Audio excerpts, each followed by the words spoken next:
በስመ አብ ወወልድ ወመንፈስ ቅዱስ አሐዱ አምላክ አሜን። የተወደዳችሁ እግዚአብሔር ቤተሰቦች የእናታችን የእመቤታችን የቅድስት ድንግል ማርያም አስራት የቃል ኪዳን ልጆች በወደደን በፈቀረን በአንድያ ልጁ በኢየሱስ ክርስቶስ ሰላም እንደምን ቆያችሁ? አሜን። የአምላካችን ስም ዘወትር የተመሰገነ የተወደሰ ይሁን። የቅዱስ ማቴዎስ ወንጌል ጥናታችን እንቀጥላለን። የቅዱስ ማቴዎስ ወንጌል ምዕራፍ 8 ከቁጥር 1 ጀምሮ ያለውን ሐሳብ እንመለከታለን። እግዚአብሔር አምላካችን በቸርነቱ እንዲያስተምረን የእርሱ ቅዱስ ፈቃድ ይሆንልን። እንግዲህ በዚህ ምዕራፍ ላይ ቅዱስ ማቴዎስ የጻፈልን ጌታችን ከትምህርቱ በኋላ ከተራራው ሲወርድ ያለውን ሐሳብ ሊያነሳ ነው የፈለገው። እንግዲህ ከተራራው ሲወርድ ይላል ብዙ ሕዝብም ተከተለው ይላል። ብዙ ሕዝብ የሚለው አንካሳን፣ ጽኑሳን፣ ሌሎችም ድውያን ለመፈወስ በሽተኞች ለመፈወስ ተአምራትን ሲያደርግ ተመልክተው ይከተሉት ነበር። ሌላው ትምህርቱን ጣዕም በመመልከት የሚከተሉ ነበሩ። ለክስ የሚከተሉ ነበሩ። ጌታችን ተከተሉኝ ባሉ ጊዜ የተከተሉ ሐዋርያት ነበሩ። የቃሉን ትምህርት ሞገሱን፣ የድምፁን ማማር ለመመልከትም የሚከተሉ ነበሩ እና ብዙ ሕዝብ ይከተሉ የነበሩ 5000 ሕዝብ እንደሆነ 5 አይነት ሰዎች 5 አይነት ፍላጎት ያላቸው እንደሆኑ ግማሾቹ ታምራቱን ለማየት፣ ግማሾቹ መልኩን ለማየት፣ ግማሾቹ የቃሉን ትምህርት ለመስማት፣ ግማሾቹ ራብ እንጀራ ያበረክት ነበርና እንጀራ ለመመገብ፣ ግማሾቹ ለክስ ይከተሉ እንደነበሩ ብዙ ሕዝብ ይከተሉት ነበር የሚለውን ሐሳብ መያዝ ይገባል። ይከተሉ የነበሩ በግብር የሚከተሉ ደግሞ አሉ። በቃልም በግብር የሚከተሉ ነበሩ ሐዋርያት ማለት ነው። በቃልና በግብር ማለት ሁሉም ጥለው የተከተሉ ለወንጌል የተለዩ ሰዎች ነበሩ ማለት ነው። እሱን ሐሳብ መያዝ ይገባናል ማለት ነው። ብዙ ሕዝብ ተከተለ የሚለውን በዚህ መልኩም የተወሰነ ነገር አብራራን። አንድ ለምጻም ሰው መጥቶ ይላል እንግዲህ ከተራራ ሲወርድ ማለቱ ከሰማያ ሰማያን ሲወርድ ማለት ነው። ወደ ተራራ መውጣቱ ወደ ሰማይ መውጣቱ ምሳሌ ይሆናል ማለት ነው። ከሰማያ ሰማያት ሲወርድ አንድ ለምጻም ሰው ነበረ ማለት አዳም ነው። በሽተኛ በበሽታ የተያዘ በኃጢአት የወደቀ አዳም ነው። እንግዲህ እኔን ለማንጻት ይቻላል አለው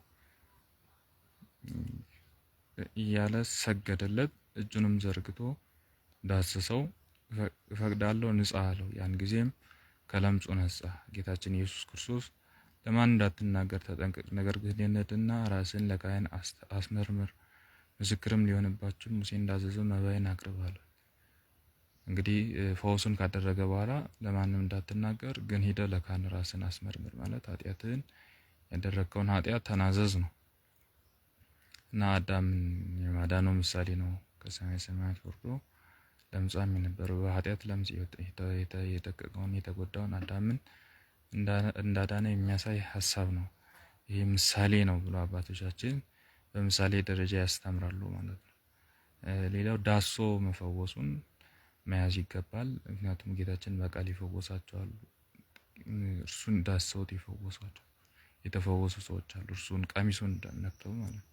12 ዓመት ደም ሲፈሳት የነበረችው ሴት ቀሚሱን ነክታ ነው የተፈወሰችው። በቃል ብቻ ይፈወሳቸው አሉ።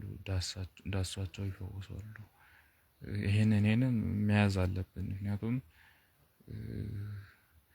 ተአምራቶቹ የተደረጉበትን መንገድ ስንመለከት ጌታችን በየትኛውም መንገድ መፈወስ የሚችል አምላክ መሆኑን እንድንረዳ፣ ቃሉ የሚፈውስ እጆቹ የሚፈውሱ መሆኑን መረዳት መቻል አለብን። ሁሉ አካላቱ በሙሉ ፈዋሾች እንደሆነ እንኳንስ አካላቶቹ የለበሱት ልብስ ቀሚሱም እንኳን እንደሚፈውስ መረዳት መቻል አለብን እና ይሄንን ተአምራት ይሄንን ልንረዳ መዳሰሱን ልንይዘው ይገባል ማለት ነው። ቀጥሎ ወደ ቅፍርናሆም በገባ ጊዜ መቶ አለቃው ወደ እርሱ መጥቶ አቤቱ ልጄ ሽባ ሆኖ እጅግ እየተጨነቀ በቤት ተኝቷል ብሎ ጌታችን ኢየሱስ እኔ መጥቼ እፈውሰዋለሁ አለው። መቶ አለቃው መልሶ አቤቱ አንተ ከቤቴ ጣራ በታች ልትገባ አይገባኝም፣ ነገር ግን በቃል እዘዝ ልጄ ይድናል። እኔም እኮ የሚገዛ ሰው ነኝ፣ የማዛቸው ጭፍሮች አሉኝ። ይህን ሂድ ብለው ይሄዳል፣ ሌላውንም ና ብለው ይመጣል፣ አገልጋይን ይህንን አድርግ ብሎ ያደርጋል አለው። እንግዲህ ይህ ሰው በጣም ልዩ ሰው ነው። ልጁ ታሞበት በመከራ ውስጥ ያለ ሰው ነው። ቅድም ብዙ ሰው ተከተሉ ከሚባሉት አንዳንዶቹ ለፈውስ ይፈልጉታል ከሚሉ መካከል ይሄ አንዱ ሰው ነው። ግን ፈውሱን ሲፈልግ የነበረው ቤት መጥቶ ልጄ ላይ እጁን ጭኖ የሚል ነገር አልነበረም። ልክ አሁን ለምጻሙ ሰውዬ ጌታችን እጁን ጭኖ እንደፈወሰ ሁሉ ይህ ሰውዬም ደግሞ እጁን ቤቴ ገብቶ እጁን ጭኖ ይፈውስልኝ አይደለም እምነቱ ምን ነበር? በቃ ቃል ይናገርና ልጄ ይፈወሳል። ከዛ ሰራተኞች አሉኝ እኔ ማስተዳደራቸው ይላል። እንግዲህ እነዚህ የ99ኞቹ አለቃ ነው። አንድ ብርጌድ ነው የሚመራው የመቶ አለቃ የሚባለው ማለት ነው። መቶ አለቃው 99ኞቹ ራሱን ጨምሮ 99ኞቹን አለቃ የ99ኞቹን የሚመራ አለቃ ነው። ስለዚህ በዚህ መልኩ ይሄ ሰው እኔ ማዛቸዋለሁኝ ይላል። እንግዲህ ይሄ ሰውዬ እምነቱ በጣም የተደነቀ እንደሆነ ጌታችን ተደነቀ ብሎ መጽሐፍ ይናገርልናል። በዚህ ክፍል ተደነቀ እንግዲህ ሁለት ጊዜ ነው ጌታችን ተደነቀ ተብሎ የተጻፈ በአዲስ ኪዳን ሁለት ጊዜ። አንደኛው ይሄ ሰውዬ የዚህ ሰው እምነት ነው። ሁለተኛ ደግሞ ተደነቀ ተብሎ የተጻፈው የሰው ልጅ ዳግመኛ በመጣ ጊዜ እምነት ያገኘውን ብሎ ተደነቀ። አንደኛው እምነት ባላቸው ሰዎች አምላካችን ይደነቃል። ሰዎች እምነት እያጡ በሚመጡ ፍጥሮች እምነት በሚያጡበት ጊዜም ይደነቃል። እና በመጨረሻው ዘመን ሰው ልጅ በሚመጣ ጊዜ እምነት ይኖር ይሆንን ብሎ ተደነቀ የሚለውን ሐሳብ እንይዛለን። እና በጣም ተደነቀ። የማዛቸው ጭፍሮች አሉኝ አለ። ጌታችንም ኢየሱስም ሰምቶ አደነቀ። ለሚከተሉትም እንዲህ አለ፣ እውነት እላችኋለሁ በእስራኤል ሁሉ እንዲህ ያለ እምነት አላገኘሁም አለ። መሰከረላቸው ለዚህ ሰውዬ። ነገር ግን እላችኋለሁ ብዙዎች ከምስራቅና ከምዕራብ ይመጣሉ፣ መንግስተ ሰማያት ከአብርሃም ከይስሐቅ ከያዕቆብ አጠገብ ይቀመጣሉ። በመንግስተ ሰማያት ከአብርሃም ከይስሐቅ አጠገብ ይቀመጣሉ።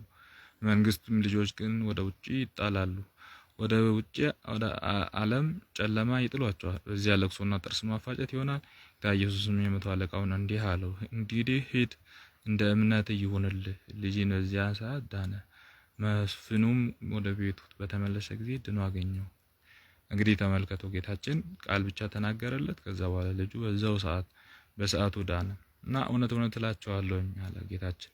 እንግዲህ ጌታችን እነዚህ አይነት ነገሮችን ሲናገር ሁለት ጊዜ ቃላትን ካወጣ ነገሩ እውነት እንደሆነ በጣም የተረጋገጠ እንደሆነ በእስራኤላውያን ባህል ደግሞ አንድን ቃል አጽንቶ ለመናገር ሲፈለግ የሚናገረው እውነት እላችኋለሁ እስራኤል እንዲህ ያለ እምነት አላገኘውም። ነገር ግን እላችኋለሁ ብዙዎች ከምስራቅና ከምዕራብ ይመጣሉ፣ በመንግስት ሰማያት ከአብርሃም ከይስሐቅ ከያዕቆብ ጋር ይቀመጣሉ አለ።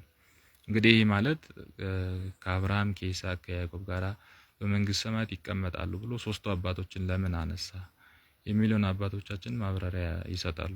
አብርሃም የእግዚአብሔር አብ ምሳሌ ነው።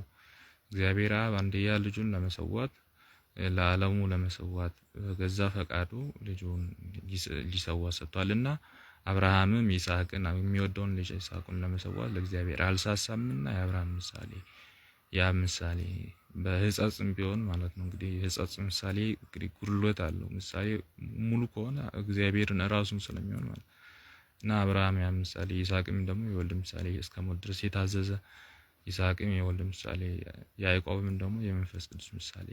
መንፈስ ቅዱስ በ12 ሐዋርያት ላይ እንደወረደ ያዕቆብም 12 ልጆች ነበሩና የመንፈስ ቅዱስ ምሳሌ ብሎ አባቶቻችን ይተረጉማሉ። ስለዚህ ከአብርሃም ከይስሐቅ ከያዕቆብ ጋር ይቀመጣሉ ማለት ከአብ ከመንፈስ ቅዱስ ጋር ኃይልን፣ ስልጣንን፣ የመዳን የመንግስተ ሰማያትን መውረስ ስልጣንን አግኝቶ ከአብ ከመንፈስ ቅዱስ ጋር ይቀመጣሉ ማለትን እንደሆነ ጌታችን በዚህ መልኩ አሕዛብ ከምስራቅም ከምዕራብ እንዲህ አይነት እምነት ያላቸው ሰዎች በመንግስተ ሰማያት ከብረው ይኖራሉ የሚለውን አምላካችን አስረዳ ማለት ነው። ሌላው ጌታችን ኢየሱስም ወደ ጴጥሮስ ቤት ገባ ይላል። በገባ ጊዜ ጴጥሮስ አማት በንዳድ ታማ ተኝታ አገኛት። እጇን ይዛ ዳሰሳት፣ ንዳድም ተዋት፣ ተነስታ አገለገለቻቸው። እንግዲህ ጴጥሮስ አማት ማለት አግብቶ ነበረ የሚል አባቶች አሉ። ጴጥሮስ አላገባም የሚሉም አሉ። አማት የተባለ ብሉይ ኪዳን ናት የሚል ትርጓሜ ላይ ያለ ሐሳብ አለ። አማቱ ብሉይ ኪዳን ንዳድ ታማ ነበረ። ጌታችን መጥቶ ፈውሷታል ብሎ በትርጓሜ ያስቀመጡት ሐሳብ አለ። እንግዲህ ጴጥሮስ አማቱ ታማ ከፍተኛ ንዳድ ታማ ተኝታ አገኛት። እጇንም ይዞ ዳሰሳት፣ ንዳዱ ተዋት፣ ተነስታም ተከተለችው። እንግዲህ አገልጋይ ሆነች ማለት ነው። የተፈወሰ ሰው አገልጋይ ለመሆን መከተል አለበት። ብዙዎች 10 ሰዎችን ፈውሶ ከ10ሩ አንዱ ብቻ እያመሰገነ ተመለሰ፣ 9ኞቹ እዛው ቀሩ ይላል። 9ኞቹ 10 ሰዎች ተፈውሶ የለምን 9ኙስ ወዴት አሉ ብሎ ጌታችን ሲጠይቅ የሉም፣ እነሱ አልተከተሉም። ስለዚህ የተፈወሰ ሰው፣ ድህነትን ያገኘ ሰው፣ ከበሽታው የዳነ ሰው እግዚአብሔርን በፍጹም ሰውነቱ በፍጹም ነፍሱ ለማገልገል መከተል መቻል አለበት እና የጴጥሮስ አማት ይህንን ታስረዳናለች። በመሸ ጊዜ አጋንንትን ያደረባቸው ብዙዎች ወደ እርሱ መጡ፣ አጋንንትንም በቃሉ አወጣቸው፣ የታመሙትን ሁሉ ፈወሰ። ይህም ነቢዩ ኢሳይያስ ደዌያችንን ተቀበለ ሕማማችንን ተሸከመ ብሎ የተናገረው ይፈጸም ዘንድ ጌታችን ኢየሱስ ክርስቶስ በዙሪያ የተሰበሰቡትን ብዙ ሰዎች ባየ ጊዜ ባህሩን ተሻግሮ እንዲሄድ አዘዘ። አንድ ጸሐፊም ወደ እርሱ መጥቶ መምህር የምትወድበትን ሁሉ ሊከተልን ወደምትሄድበት ሁሉ ሊከተልን አለው። ጌታችንም ኢየሱስም ለቀበሮች ጉድጓድ አለው፣ ለሰማይ ወፎችም ጎጆ አላቸው፣ ለሰው ልጅ ግን ራሱን የሚያስጠጋበት የለውም አለው። ከደቀ መዛሙርቱም አንዱ ጌታ ሆይ አስቀድመ ልሂድና አባቴን ልቀብር ፍቀድልኝ አለው። ጌታችንም ኢየሱስም አንተስ ተከተለኝ፣ ሙታኖችን ይቀብሩ ዘንድ ሙታን ተዋቸዋል። እንግዲህ ይህንን ሀሳብ ስንመለከት በመሸ ጊዜ ብዙዎች አጋንንት ያሉባቸው አመጡበት፣ ፈወሱ። ጌታችን የፈወሰው ደግሞ በነቢዩ ትንቢት የተቀመጠ በኢሳይያስ የነበረው ትንቢት ይፈጸም ዘንድ ብሎ ብዙዎች የተሰበሰቡ ብዙ ሰዎች ባየ ጊዜ ባህሩን ተሻገረ። ከዛ በኋላ ከፈወሰው በኋላ እንግዲህ እየፈወሰ እየተመሰገነ እየተከበረ ቁጭ ማለት አልነበረም። ጌታችን ፍላጎቱ ፈውሶ መሄድ ነው። አባቶቻችንም እንደዚህ የሚያደርጉ አቡነ ተክለ ሃይማኖት እኔ ልመለክ ነኝ አይደል አሁን እኮ መመለክ ነው ይቀረኝ ብሎ ጥሎ ይሄዳሉ። ፈውሰው ታምራት አድርገው ጥሎ ነው የሚሄዱት፣ ይሸሻሉ፣ ከዛው ከምስጋና ይሸሻሉ። ጌታችን የሚያሳየን ይሄንን ነው። ከብዙ ሰዎች ፈቀቅ አለ። ከዛ በኋላ አንድ ጻፊ ወደ እርሱ መጣ። ከዛ በኋላ ደቀ መዝሙር ሊሆን ፈልጋለሁ አለ። በዚህን ጊዜ ጌታችንም ለሰው ልጅ ማረፊያ የለውም። እውነትም እርሱ ቤት አልነበረም፣ በዚህ ምድር መጠጊያ አልነበረውም። ግን ይህን ሰው ለምንድን ነው በዚህ መልኩ ተናግሮ ወደ ተስፋ አስቆርጦ እሱ እንዳይከተል ያደረገው ቢባል ይህ ሰው ክብር ፈልገው በቃ ሲፈውስ አይቶ ክብር ፈልገው ይመጣል። ጌታችን ሲፈውስ አይቶ ክብር ፈልገው መከበር ፈልገው በሰው ዘንድ መወደድን ፈልገው የሚመጡትን አይቀበላቸውም። በሰማይ በአባት ፊት ለመወደድ ጥረት ነው፣ በእግዚአብሔር ዘንድ መወደድ እንጂ መወደድ ምንም የሚጠቅም ነገር የለም። ምንም በቃ እንደ ጠዋት ጤዛ የሚራግፍ ነው የሰው ፍቅር እና ክብር። ሰው በጣም ተቀያያሪ ፍጡር ነው። ይሄን ማሰብ መረዳት እንችላለን እና ጌታችን ይህንን በግልጽ አሳይቶናልና ይሄ ሰው ለመከበር አስቦ በልቡ እንደዛ አስቦ እንደሆነ እግዚአብሔር ስለሚያውቅ ማረፊያ ቦታ የለኝም እንዴት ልትከተል ትፈልጋለህ? እርሱም ደግሞ ደግነቱ መልካም እውነትም ከልብ ቢሆን ኧረ የትም ልደር ብሎ እንደ ሐዋርያት መከተል ይችል ነበረ፣ ግን ተመለሰ ማለት ነው። ሁለተኛው ግን ከደቀ መዛሙርቱ አንዱ በጠየቀ ጊዜ አባቴ ሞቷልና ልቅበር አለው። በዚህን ጊዜ ሙታንን ሙታን ይቀበራቸዋል። ሙት እንግዲህ 3 4 አይነት እስከ 7 አይነት ሙታን አሉ። የመጀመሪያው በእድሜ በእርግና የሚመጡ አካል ድካምን እንደ ሙት ይቆጠራል። በጣም እጅ ከመያዝ መድከም፣ እግር ከመንቀሳቀስ መድከም፣ ይሄ ሞት የእርግና ሞት ይባላል። ሞት ዘጠባይ ይላል። የጠባይ ሞት ማለት የሰው ልጅ ጋር የተዋሃደችው አዳም ጎትቶ ያመጣት ሞት ማለት ነው። በዚህ መልኩ ሞት ኃጢአት የሚባል ደግሞ አለ። በኃጢአት መሞት፣ በአካል እያሉ በኃጢአት መሞት አለ። ከእግዚአብሔር መራቅ መለየት ሞት ኃጢአት ይባላል። በዚህ መልኩ የሞት አይነቶች ብዙዎች ናቸው እና ይሄ ሰውዬ የሞተው በቁሙ እንጂ ይሄ ሰው የሞተ ሟች ነው። ሟቹን ደግሞ የሚቀብሩት በቁም ያሉ ሟቾች ናቸው ማለት በኃጢአት የሞቱ እነሱ ይቀሩ። ተው አንተ የኔን ቃል ተከተለኝ የኔን ተከተለኝ ብሎ ለዚህ ደቀ መዝሙር አለመሄድን ወይም መፍቀድ አልፈለገም። እንግዲህ ቤተሰብ ሲሞት አትቅበሩ እያለ አይደለም። ከቅዳሴ ላይ እያለ አንድ ቄስ አባት ሞተ ቢባል ጥሎ አይወጣም በጭራሽ። በቃ ቅዳሴውን ጨርሶ ጸሎት ከተደረገ በኋላ መሄድ እንደሚገባ ይህን ስራ ሲያሳይ አምላካችን ሙታን ይቅበሯቸው ተው አለ፣ እኔን ተከተለኝ አለ። ከዚህ በኋላ ወደ ታንኳው በመጣ ጊዜ ደቀ መዛሙርቱም ተከተሉት። እነሆ የባህር ማዕበሉም ታንኳው ወደ እስኪደፍነው ድረስ በባህሩ ውስጥ ታላቅ መናወጥ ሆነ። እሱ ግን ተኝቶ ነበር። ደቀ መዛሙርቱም ቀርበው ቀሰቀሱት። አቤቱ እንዳንሞት አድነን አሉት። እርሱም እናንተ እምነት የጎደላችሁ ምን ያስፈራችኋል አላቸው። ተነስቶም ነፋሳትን ባህርንም ማዕበሉን ገሰጻቸው። ታላቅ ጸጥታም ሆነ። ሰዎቹም ባህር ነፋሳትም እንኳ የሚታዘዙለት ይህ ማን ነው እያሉ ተደነቁ ይላል። እንግዲህ ወደ ታንኳ የተከተሉት እነዚህ ብዙ ህዝቦች አይደሉም፣ ደቀ መዛሙርቱ ብቻ ናቸው ወደ ታንኳ የተከተሉት። ወደ መከራው ማለት ነው። ወደ መከራው የሚከተሉ ጥቂቶች ናቸው። ወደ ደስታው ወደ ተድላው የሚከተሉ ብዙዎች ናቸው። እንጀራ ሲያበረክቱ የተከተሉ 5000 ናቸው። ወደ ታንኳ ግን የተከተሉት ጥቂቶች ደቀ መዛሙርቱ ብቻ ናቸው እና አንድ ላይ ነበሩ። ወደ ታንኳ የቤተ ክርስቲያን የመስቀል የሰማዕትነት የብሕትውና ምሳሌ ናት ታንኳይቱ። እዛ ላይ መከተል ማለት በግብርም በቃልም በግብርም መከተል። በግብር ማለት ጌታችንን በተግባር በመልካም ስራ መከተልን የሚያመለክት ነው። ከዛ በኋላ ግን ጌታችን እዛው ደርሶ ታንኳ ላይ ተኛ። ቀን እያስተማረ ይውልና ማታ እየጸለየ ያድር ስለነበረ ቦታ አይመርጥም። የደከመ ሰው ቦታ አይመርጥም ለመተኛት። ሌሊት ማይለት ቆመው ያደሩ ሰዎች መኪና ላይ ሊተኙ ይችላሉ፣ በተቀመጡበት ሊተኙ ይችላሉ። ምክንያቱም የሰው ልጅ ድካም የሚያሳርፈው እንቅልፍ ስለሆነ ማለት ነው። እና ጌታችን እንደዚህ ደክሞ እንደሚያድርና የኛን ስጋ መዋሃዱን ለማመልከት ታንኳ ላይ ተኛ። ታንኳ ላይ መተኛቱ በራሱ ያስደንቀናል። ምክንያቱም ታንኳ ንጹጽታ እያለ እንኳን ንጹጽታ በሌለበት እንኳን ምቹ አይደለም። ቤት እንደሌለው የሚያሳይ ነው። ጌታችንም አርፎ የሚያድርበት ቤት እንደሌለ የሚያሳይ ነው። ቅድም ለቀበሮች ጉድጓድ ማረፊያ አለ፣ ለሰው ልጅ የለውም የሚለውንም ያስተረጉማል ማለት ነው። ሌላው ትህትናውን የሚያሳየው እርሱ አምላካችን ሲሆን ማረፊያ ሌላ የተመቻቸ ቦታ ሳይፈልግ በዛው በድካም ጉልበቱ ማረፉ ታንኳይቱ ላይ ማረፉ በጣም እና አምላካችን በዚህ መልኩ ታንኳይቱ ላይ ተኝቶ ደቀ መዛሙርቱ ተጨነቁ። ምንድነው ያስጨነቃቸው? ማዕበል ተነሳባቸው። በዚህን ጊዜ ቀርበው ቀሰቀሱት። እንግዲህ ቀርበው መቀስቀስን እግዚአብሔር ይፈልጋል። እርሱ እንግዲህ ተኝቶ አያውቅም። እስራኤልን የሚጠብቅ አይተኛም አያንቀላፋም ተብሎ በመጽሐፍ ተጽፏል። ግን ምንድነው ዝምታው ቢባል ሰው ቀርቦ መቀስቀስን ይፈልጋል። ችግር ገጥሞኛል፣ ለዚህ አይነት መከራ ገጥሞኛል፣ እባክህን አድነኝ ብሎ የሚፈልገው ያንን መጠየቅ በእርሱ ኃይል መውጣት እንደምንችል በእርሱ እንደምንወጣ እንድናምን ያንን መከራውን እንደሚያሳልፈን እንድናምን አምላካችን መጠየቅን ይፈልጋል።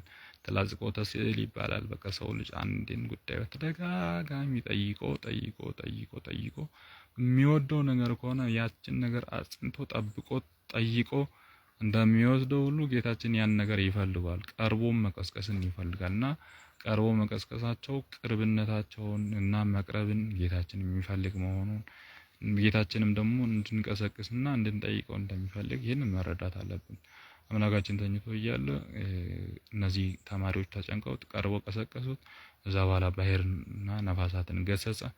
ባህር ጸጥ አለች፣ ነፋሳቱም ጸጥ አሉ። እንግዲህ ነፋሳትን ከመዝገባቸው ማወጣቸው እኔ ነኝ ሲል ነው ጌታችን ባህርን ነፋሳትን ጸጥ ያደረገው። ባህርንም የፈጠርኳት እኔ ነኝ ሲል ባህርም የኔ ናት፣ የብስም ምድርም የኔ ናት፣ ነፋሱም የኔ ነው የሚለውን ለማመልከት ጌታችን ደቀ መዛሙርቱን ለማስተማር በዚህ መልኩ ተጠቅሞ ጸጥታን በጣም ከፍተኛ ማዕበል የነበረው በአንዴ ጸጥታ ውስጥ ገባ። ከዛ በኋላ ተደነቁ ጌታችን።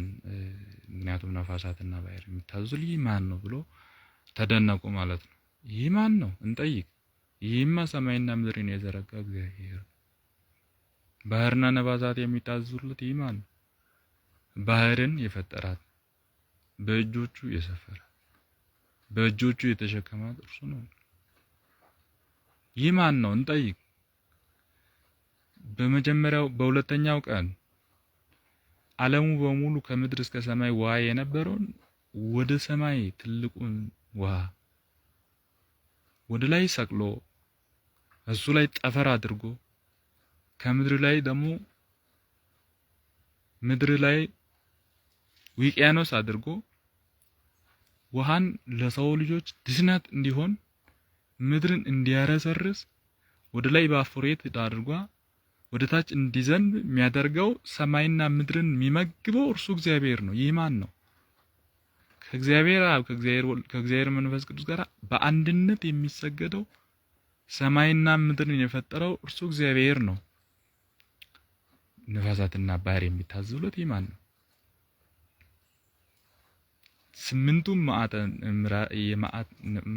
አራቱን የምሕረት ነፋሳት፣ ስምንቱን የመዓት ነፋሳት ከመዝገባቸው የሚያወጣቸው እነሱን በትክክል የሚያስተዳድራቸው እርሱ ነው። የሰው ልጆችን ፈጥሮ የሚገዛ ፍጥሮቹ ያደረገ እርሱ ነው። 22ቱን ስነ ፍጥረታት በስርዓት እንዲመጋገቡ የፈጠራቸው እርሱ ነው። ሰማይና ምድርን በእጆቹ የጨበጠ እርሱ ነው። ፍጥረታትን በየደቂቃው በየዕለቱ የሚመግባቸው እርሱ ነው። እርሱ ላይ ለሰከንድስ ያህል እንቅልፍ የለበትም። መተኛቱ የኛን ስጋ ለማመልከት እንደሆነ እና ይህ ማን ነው ብሎ ተደነቁ።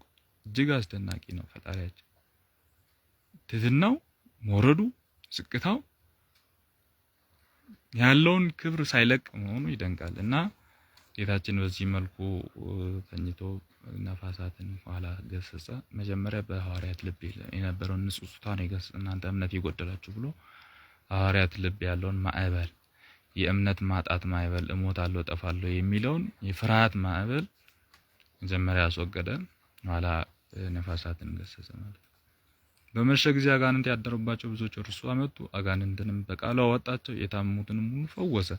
ይህም ነቢዩ ኢሳይያስ ደዌያችንን ተቀበለ ሕማማችንን ተሸከመ ብሎ የተናገረ ይፈጸም ዘንድ ነው። ጌታችን ኢየሱስ በዙሪያው የተሰበሰቡ ብዙ ሰዎችን ባየ ጊዜ ባህሩን ተሻገር እንዲህ አዘዘ። እንግዲህ በዚህ መልኩ አምላካችን ብዙ አጋንንት ያለባቸውን ሁሉ አወጣቸው ማለት ነው። ከዛ ቀጥሎ ወደ ማደም ወደ ገርጌሴኖን በደረሰ ጊዜ አጋንንት ያደረባቸው ሁለት ሰዎች ከመቃብር ወጥተው ተቀበሉት። እርሱም ማንም በዚያ መንገድ ማለፍ እስከማይችል ድረስ እጅግ ክፉዎች ነበሩ። ባዩት ጊዜ የእግዚአብሔር ልጅ ኢየሱስ ካንተ ጋር ምን አለን? ጊዜው ሳይደርስ ልታሰቃየን ወደዚህ መጣህን? እያሉ ጮሆ ይላል።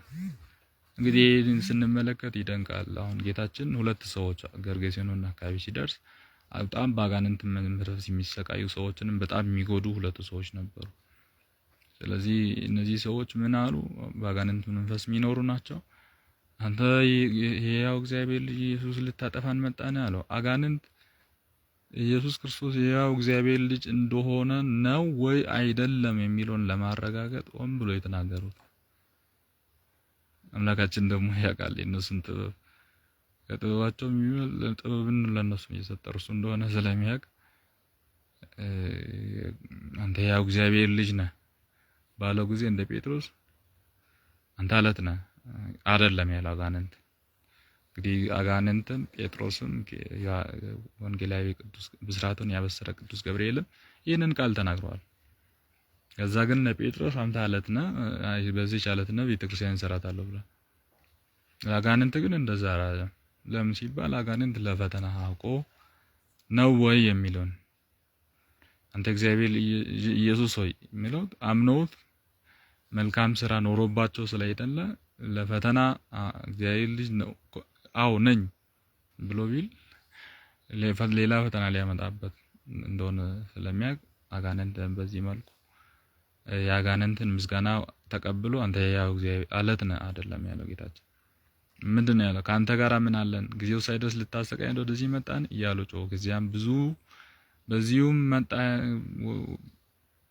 ካንተ ጋር ምን አለ? ጊዜው ልታሰቃየን ወደዚህ መጣን እያሉ ጮሁ። በዚያም ብዙ የራያ መንጋዎች ከነርሱ ርቀው ተሰማርተው ነበር።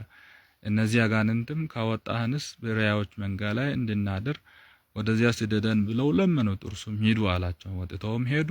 በራዮች ላይ አደሩ። የራዎችን መንጋ ሁሉ ከአፋፍ እየሮጡ ወደ ባህር ውስጥ ወደቁ። በውሃው ውስጥም ሞቱ። እረኞቹም ሸሹ። ወደ ከተማይቱም ገብተው ነገሩን ሁሉ አጋንንትም ባደረባቸው የሆነውን አወሩ። እነሆ በከተማ ያሉ ሁሉ ጌታችን ኢየሱስ ክርስቶስ ሊቀበሉ ወጡ። ባዩት ጊዜም ከሀገራቸው እንዲሄዱ ለመኑት። እንግዲህ አጋንንት ይህንን ጥበብ ለምን ተጠቀመ? ራዮች ጋር እንዲገባ ለምን ፈቀደ? ለጌታችን ቢባል ደግሞ ራዮች ደግሞ በዚህ መልኩ እስከ ባህር ላይ እስኪ ራሳቸውን እስኪ ዘፍቁ ድረስ አጋንንት ምን ያህል ብዙ እንደሆነ መረዳት በጣም ብዙ ሺህ ራዮች ከሁለት ሰዎች ከወጡ አጋንንት እንደዛ ተሰቃዩ። እነዚህ ሰዎች እንግዲህ በዚህ አጋንንት እየተቀጠቀጠው ወደ ባህር እንዲገቡና እንዲመጡ የእግዚአብሔር ፈቃድ አልነበረም። እግዚአብሔር ጠብቋቸው እንጂ እነዚህ ራእዮች እንደሆኑት መሆናቸው አይቀርም ነበር። አጋንንት በጣም ብዙ ነገር በእኛ ላይ ይፈልጋል፣ ብዙ ማድረግ ይፈልጋል። ግን እግዚአብሔር ከልክሎት እኛ ላይ እነሱ ላይ እያለ ወደ ባህር አልወደቁም። ራእዮች ላይ ግን ነው ራእዮች አጋንንት ወደ ባህር እንዲወርዱ ለምን ቢባል ራእዮችን አርብተው የሚተዳደሩ ናቸው። ከዙ ጋር እንዲጣሉ ነው። እዛ በኋላ ከዚህ ከተማ ሄድ ብሎ ለመኑት ማለት ነው። ለምን ለመኑት? የኛን ራእይ ባህር ላይ ጥላል ብሎ አጋንንት ከዙ ጋር ለማጋጫት ያደረገው ነገር ነው። እግዚአብሔር ደግሞ የሰዎችን ድነት ስለሚፈልግ ከራእዮች እንዲወጡና ከሰዎች እንዲወጡና ራእዮች ላይ እንዲሄዱ አደረገ።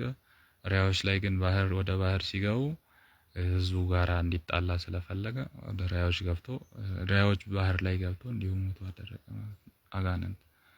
በዚህ መልኩ ጌታችን አምላካችን መድኃኒታችን ኢየሱስ ክርስቶስ ገርጌስኖን በሚባል ቦታ የፈውስን አገልግሎት የሰጠበት ቦታ በመሆኑ ብዙዎች አሁን ገርጌስኖን የአእምሮ ህሙማን ማዕከል እየተባለ ይጠራል። ገርጌስኖን የፈውስ ቦታ አእምሮ ህሙማን ማለት አጋንንት የተወረሳቸው አጋንንት ምክንያት የሚመጡ የአእምሮ ህመምነትን የሚያክሙበት በመሆኑ የዚህ መነሻነት ገርጌስኖን የአእምሮ ህሙማን ማዕከል በሚል የሚጠሩ በጎ አድራጎት ድርጅቶች አሉ ማለት ነው። ገርጌስኖን ሲባል ይሄንን ማሰብ ይቻላል።